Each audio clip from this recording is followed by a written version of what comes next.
Hablar sobre la ciudad de San Luis Potosí es muy interesante porque esta ciudad primero nace como una nueva población y es una ciudad que es una población que se asienta a finales del siglo XVI.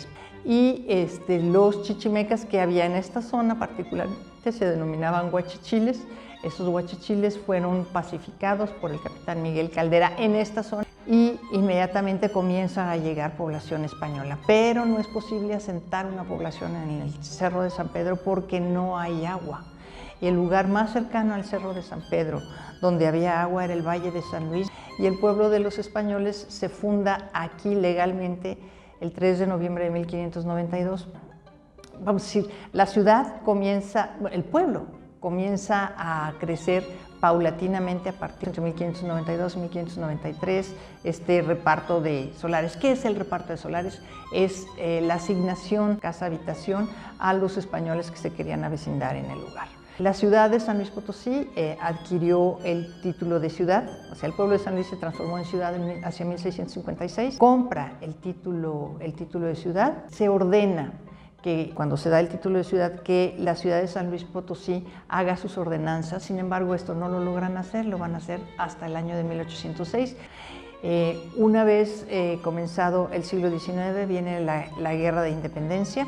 La ciudad comienza a expandirse hacia el poniente y a lo largo del siglo XIX va a haber transformaciones importantes. Una es la destrucción por las leyes de reforma de los conjuntos conventuales del Carmen y de San Francisco. Otra es la introducción del ferrocarril hacia finales del siglo XIX. Y la tercera son las obras del agua que se hacen a lo largo del siglo XIX. Es la Caja del Agua.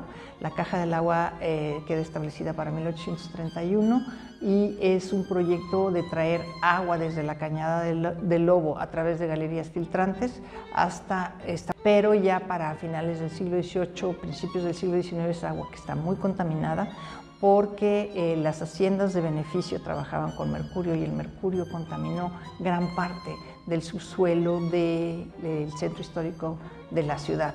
Y finalmente viene a coronarse para el año de 1903, que es el primer año en que se llena la presa. Hubo una serie de construcciones importantes en San Luis. Tenemos las dos estaciones de ferrocarril, la del Central Mexicano y la del Nacional Mexicano. Tenemos la penitenciaría, tenemos la construcción de la zona militar, tenemos la construcción del pabellón industrial, tenemos el Teatro de la Paz y esto va a hacer que la ciudad se embellezca naturalmente. Finalmente, con la Revolución y el siglo XX, la ciudad va a cambiar completamente su cariz. Se van a abrir nuevos hospitales, nuevos mercados, nuevos parques y nuevos centros de entretenimiento. En el siglo XX ya tenemos la introducción de los cines, que son importantes. Que es necesario mencionar es la industrialización de la ciudad de San Luis Potosí. Ciertamente tenemos el establecimiento de la Compañía Metalúrgica Mexicana desde 1891, lo que después se constituyó como ASARCO, y lo que conocemos hoy como Industrial Minera México hacia el norponiente de la ciudad. De San Luis hacia el año 1953 en la parte norte de la ciudad, es decir, en lo que ocupaban parte de lo que eran los barrios de Tlaxcala y Santiago. Y en 1963 tenemos el establecimiento de la zona industrial hacia el sur de la ciudad. Hacia 1923 se inaugura el Parque de Morales, porque no había parques. Pues el primer parque de esparcimiento, lo que se tenía por parques era nada más el paseo de la Calzada de Guadalupe y lo que era la Alameda.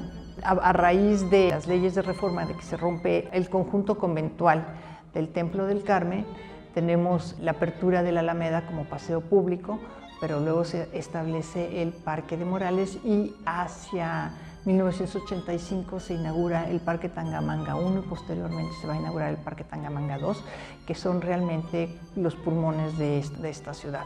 En el siglo XIX hay muchos elementos que van a ser distintivos de la ciudad. También no mencioné el tranvía, fue un elemento de movilidad dentro de la ciudad. La compañía de tranvías la tenía el abuelo de Jesús Silva Herzog. De Jesús Silva Herzog y grande. Otro elemento que ya no mencioné fue el establecimiento del aeropuerto. El establecimiento del aeropuerto en 1985 hizo también posible que la ciudad de San Luis Potosí comenzara a tener un tráfico internacional aéreo.